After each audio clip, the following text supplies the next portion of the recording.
Hello everyone, my name is Zinah Khadim. Today I'm excited to take you on a journey through ancient Mesopotamia, the land between the rivers, where some of humanity's first cities, religions, and power structure were born.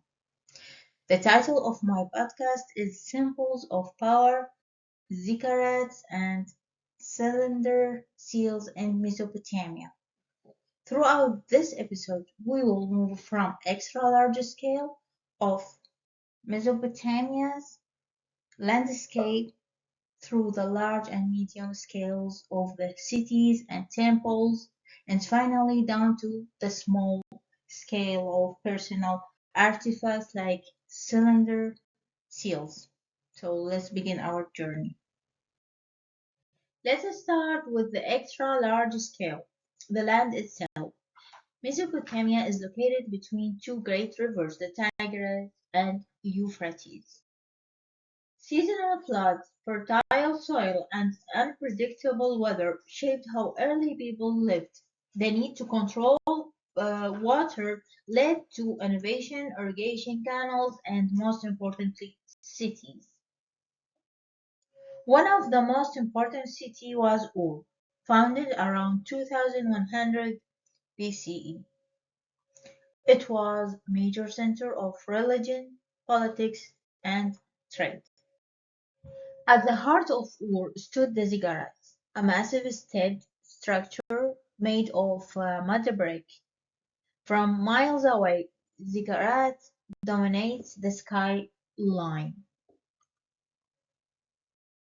It wasn't just a temple, it was a symbol of power, religious authority, and social order. Ordinary citizens could not never reach the top. Only the high priests and elite had access to the sacred spaces above. The very design of ziggurats mirrored the strict social hierarchy of the time. So, what is my reflection as a designer? I see space as a message. The ziggurats show us design reflects values and power. Now, let's move ever closer from the building scale to the object scale. Across Mesopotamia, archaeologists found thousands of small cylinder seals. These carved stone were rolled onto clay to leave unique impressions.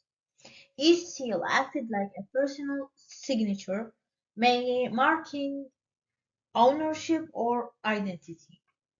Some seals showed kings in battle, while others depicted priests performing rituals.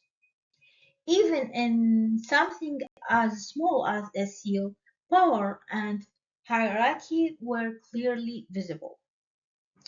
From rivers and cities to temple and seals, power in Mesopotamia was structured, disciplined, and preserved.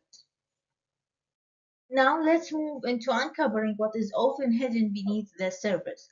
Many traditional histories describe ziggurats mainly as temples, but if we look closer, we realize they were also political stages. By restricting access to the top of ziggurats, priests reinforced their exclusive connection to the divine and separated themselves from the general population. So the architecture wasn't just beautiful, it was strategic.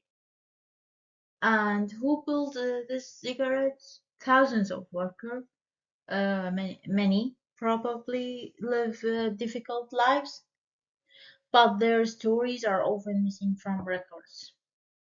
Now, consider the cylinder seals. At first, they seem like tools for everyone, small, portable, personal, but owning a seal required literacy, status, and economic power. Seals were used mostly by merchants, priests, and administrators. The seals encoded social divisions, just like architecture of cigarettes. Thus, both structures Grand temples and tiny seals served to maintain a rigid social hierarchy. Now, let's dive even deeper into connecting everything we have explored.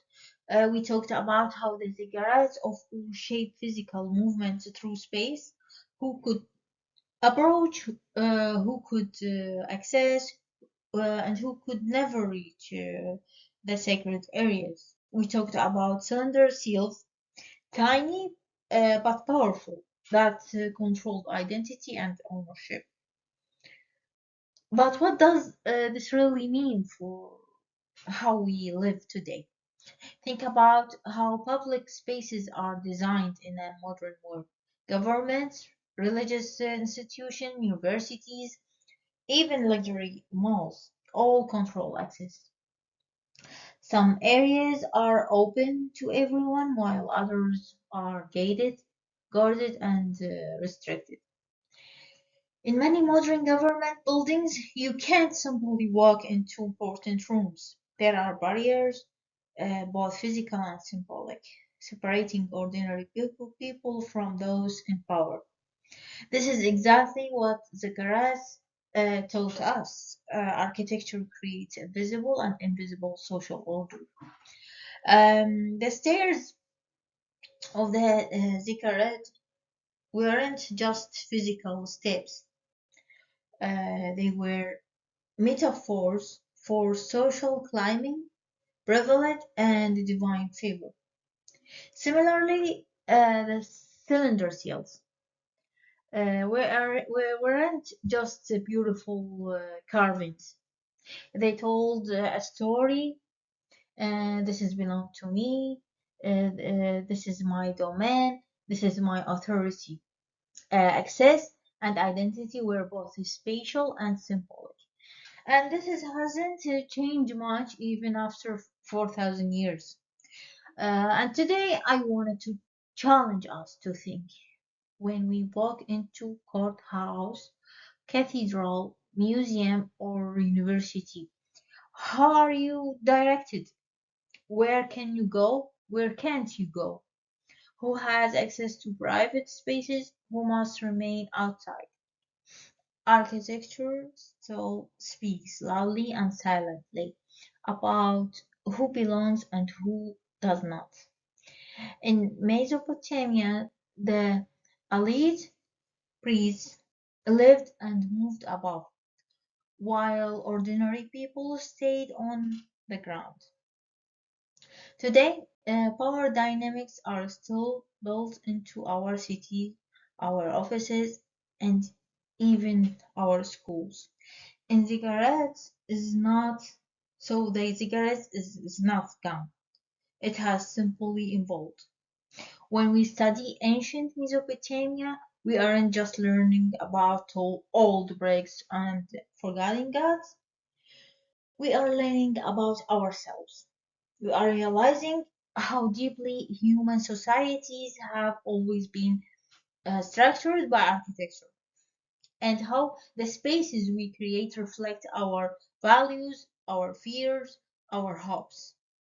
And as a designer, this realization hits close to home for me. Every floor plan, every stairs, every wall, it's a decision that says something about who matters. And if we are conscious, really conscious, we can design spaces that connect instead of divide. Imagine designing a ziggurat today where anyone could walk into the top. What would that say about our values?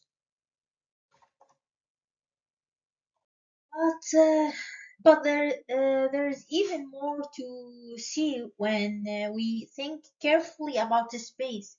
Imagine today's modern government buildings, massive marble stairs, grand facades, heavy doors. Have you ever walked up to courthouse and felt small, felt intimidated before even step stepping inside? That's not accidental. It's an architectural storytelling.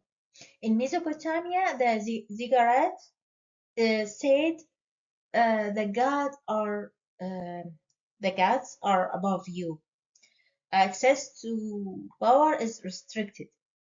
Today, architecture often says power is here but is not yours. We experience this every time we cross a checkpoint or swipe an ID badge to access to floor, or wait outside velvet robes at private clubs. Architecture today still creates ritual of exclusion, just like an ancient Mesopotamia. But as a designers, we hold a unique power, so we can choose whether to repeat this pattern or to break them. We can design spaces that welcome, not intimidate. We can imagine Ziggurats without barriers, where everyone can access, where space invites people to participate equally. This is a powerful reminder that spaces we design today we will be artifacts of the future. Future generations will dig through the ruin of our cities and ask the same question we ask about Ur and Zikaras. Who was allowed inside? Who was kept outside? What story did the place tell about society? So architecture is never just about walls or roofs. It's about identity, it's about memory, it's about who we are or who we aspire to be. When I study the Ziggurats and the cylinder seals, I see more than ancient bricks and stone. I see a mirror showing the timeless human needs to shape space and the timeless human struggle over who controls it. Architecture is a form of storytelling written not with ink, but with stone, clay, space, and silence. So, in conclusion, we can say in this podcast we traveled across time and space from the wide rivers of ancient Mesopotamia to the narrow uh, carvings of a tiny seal. We climbed the grand steps of the Ziggurats and we rolled cylinder seal over clay to leave an eternal mark. We saw that power was built into architecture, into who could climb, who could stand, and who could rule. And we realized that even today, architecture is never neutral. Buildings speak, objects speak, stairs, doors, walls, all uh, they are messages about access, belonging, and exclusion. And the powerful messages that ancient Mesopotamians built into their cigarettes and steels still echo around us today in concrete and glass, in marble and steel. So here I wanted to leave you with a question. If architecture shapes society, and it does, what kind of society are we building today? Are we building walls or a bridge? Are we designing a space for connection or separation? And what will future archaeologists read from our cities, our artifacts or monuments? Um, will they find spaces of exclusion or spaces of hope?